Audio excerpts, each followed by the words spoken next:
Today we're going to do some of the obviously weird shit that I was going to say that chicks do to guys, but that guys also do to chicks. But mostly the type of people that do this are people with borderline personality disorder, narcissists, sociopathic, psychopathic people. Those who would do this. Let's get into what we're talking about. We're talking about people that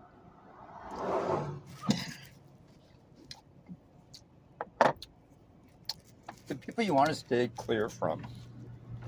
And the things that chicks do to guys, which I often wonder when I hear these stories or somebody tries to pull this shit with me, which is rare. I often wonder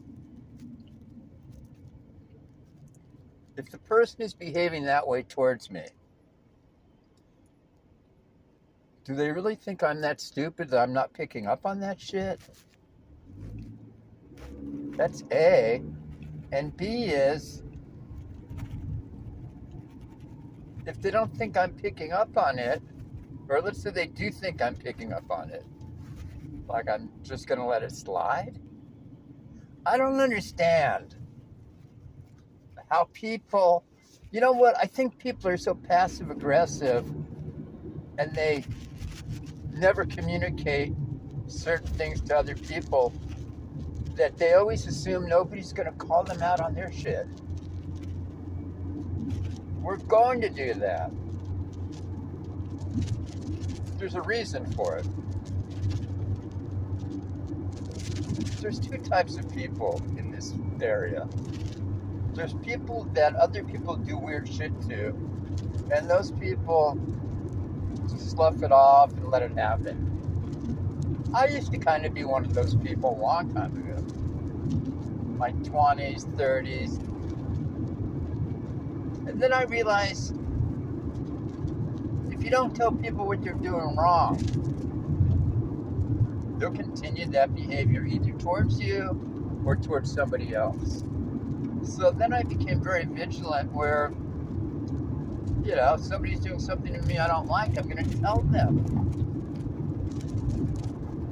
And then we took it to the next level with YouTube and we said, now we can broadcast it. That's it. That's the only difference. I got a bigger soapbox to stand on. So, you people that are out there doing weird shit, you already know I'm going to call your asses out. And folks, let me explain something to you.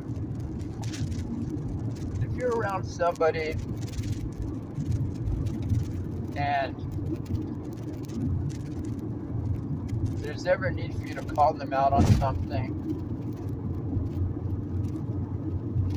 the way you call them out is up to you. You can be aggressive, you can be non-aggressive, you can be forceful, you can be laid back. But when you call these people out, boys and girls, remember one thing. You're dealing with people that are either assuming you're stupid or that you're not going to say anything to them. So if you don't say anything to them, they're going to assume you're stupid or you don't care. You've got to call these people out. Okay, now who are we going to call out first today? Let's start in our 50 plus year age bracket. Let's start with that. Let's start with the postmenopausal ones, the ones that haven't had a need for tampons in a while, the aggregate of the aggregate dinosaurs. The ones who have used so much filler that I should have become a fucking dermatologist. No, what I'm saying is, we're at the point now where we've got 55-year-old attention hosts still.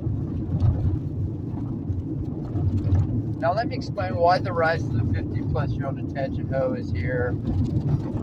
Because a lot of these, in the past, most of these women, if you go back 30, 40, 50 years ago, they would have been married, right? They would have been married. They would have been with a man. So, common sense dictates, with the rise of so many single women out there, or in situationships, where, these women like to have their cake and eat it too. There's a situationship with the dude. Guys, you never want to be in these situationships with any of these women. Trust me. Because all she's saying is she's fucking a bunch of other dudes. Now, if you don't mind her banging a bunch of... Guys, if you think you're playing the field, these chicks are playing the field more than you. Here's why we don't like the older, aggregated ones. There's a very logical reason for it. Because they've had more time on this earth to learn manipulative tactics. They've perfected their manipulation. They think they have. They're more ran through.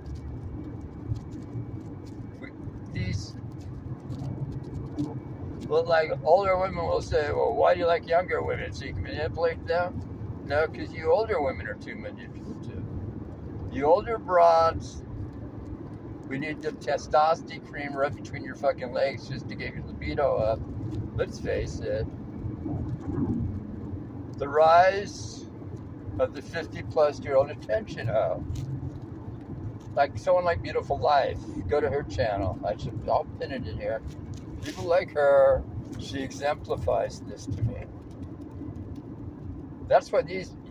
Wait, what do you think? These are not relationship women. Not even a short-term relationship. For a short-term, I'll get a hooker. No, not even a short-term relationship. Why? They're like men. A lot of these chicks are like men now. If they don't look like men, their attitudes are that of men. Now, what do I mean? They're like men, like the Andrew Tate type of dude. Sort of a low-life character. They got money, but you can always question how they made their money. In other words, they've done some immoral things. It may be illegal things too. We don't know. What I'm saying is, these older broads, I was referring to her, I don't know what she does. But at a certain point,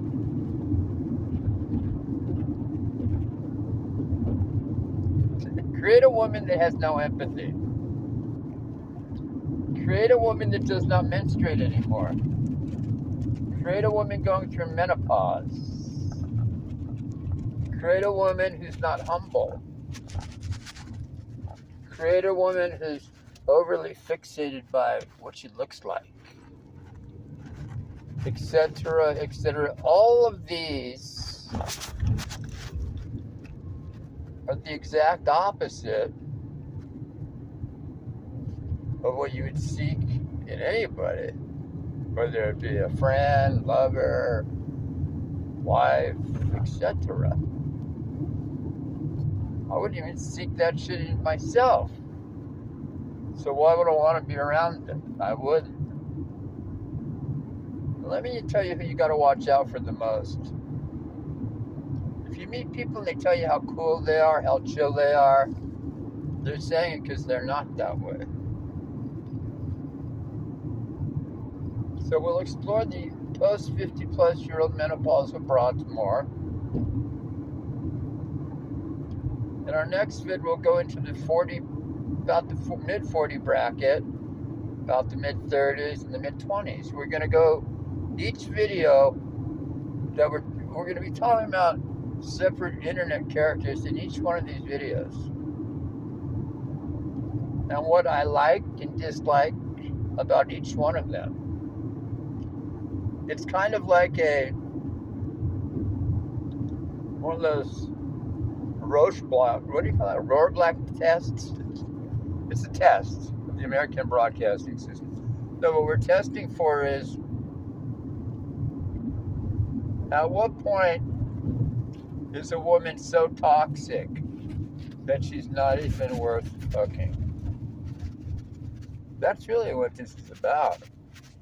At what point is a woman so toxic that she's not even worth fucking?